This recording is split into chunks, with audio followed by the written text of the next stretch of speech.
So hey guys, I apologize for the dim light for this one, but it's all good. So today I'm doing my vlog on chapter number 3, and chapter number 3 basically discuss confronting others' violations. First, I'm just gonna give like my first personal opinion on it. Donica Mansing was the first person that was basically talking about it.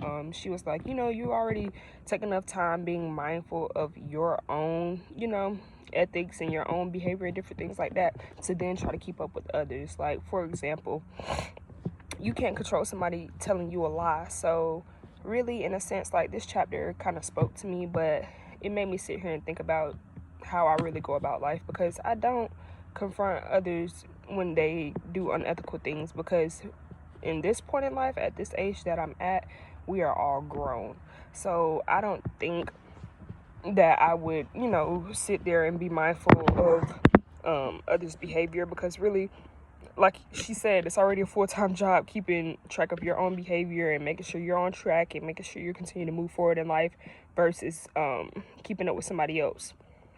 So the first thing that she said a recent photojournalism graduate had to reason his way through these questions when he saw a professional freelance photographer manipulate photos of a major sporting event.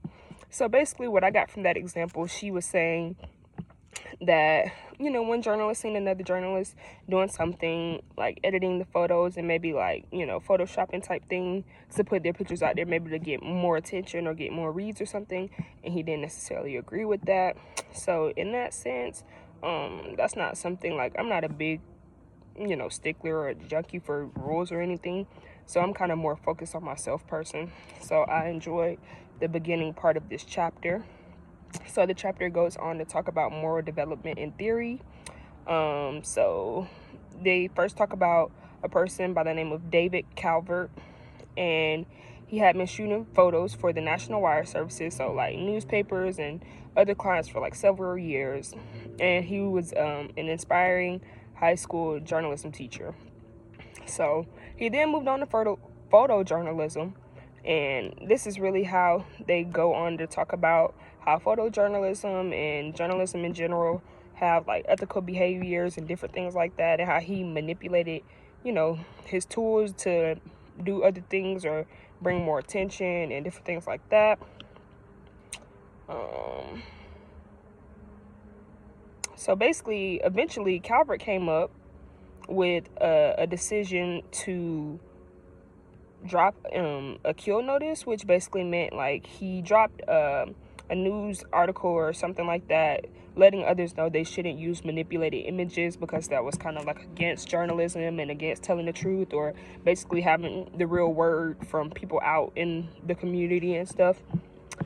So as the chapter went along, I came across something called the Potter Box. The Potter Box provides simple guidelines for ethical decision making, and the Potter Box consisted of 4 principles and everything. It was facts, values, loyalties, and principles. And I'm just gonna, give you the first few words of what they said, and I'll tell you how I feel about, my facts and values and principles, and also my loyalties. So firstly, they said the analysis of any ethical question begins with assessing all relevant facts. I can agree to an extent. And then they say for values, in this step, the decision maker identifies his or her most important values. I definitely agree. When you come to any situation, you should always assess your values and different things like that. Looking at your values. For principles, they say looking at your values through the lens of different systems of ethical can help you develop different range of possible actions. For sure. I'll come back to that one too, but yeah, I agree.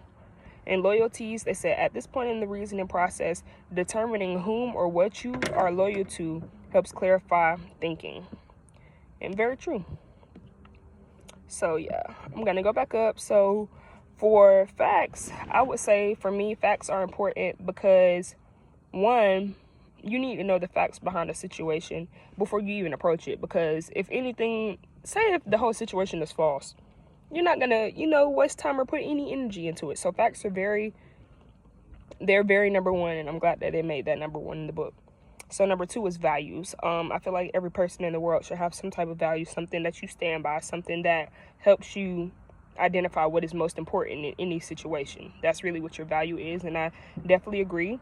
For me, a big value when I'm thinking about any ethical situation would be, with my mom or dad going to be happy with this decision I'm making? Am I going to, disappoint them in any kind of way or anything like that? Because having educators as parents can definitely be a a doozy. So my number 3 for principles, I definitely agree with looking at ethical situations from more than one lens, because you never know, it could be different cultures involved in anything. Like, for example, right now we're going through this big civil rights situation in America with Black Lives Matters and other races saying that basically, since we're saying Black Lives Matter, no other race matters. No, we're not saying that, but Black lives are the target right now. So we're just saying that we need to all come together as a whole to support Black lives, because we're dying at a faster rate. We're being killed versus, somebody else at the forefront right now.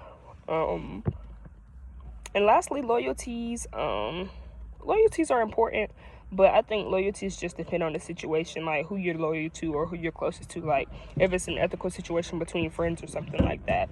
But other than that, I wouldn't include loyalties too much, simply because loyalties just depend on, what situation is at hand. So as we moved forward, I seen something about the speak up or stay silent. It was kind of like a challenge that Culver came up with. And so basically, it was a sense of closure about something. So basically, when it comes to getting closure in any type of ethical situation, do you speak up or do you stay silent? Personally, when it comes to making an ethical decision and getting closure, I'm not going to stay silent, because I'm a very emotional person. I'm a Cancer. So I like to, know why, but sometimes it's not worth it, because sometimes you care more than the other person cares.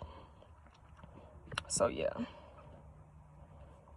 The rest of the chapter goes on to talk about Calvert and his different viewpoints on certain things. Like, he came up with the National Press Photographers Association Ethics Code.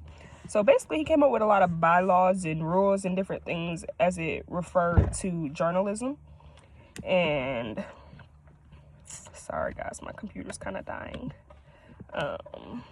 He gave a lot of examples of what if and what to do in the situation throughout the chapter. And that was about it, guys. I enjoyed this chapter. It wasn't too long. I found out a lot of stuff, what happens after the fact when you do professional standards and how they're defended and everything like that. I read about a lot of examples and ethics codes and different things like that.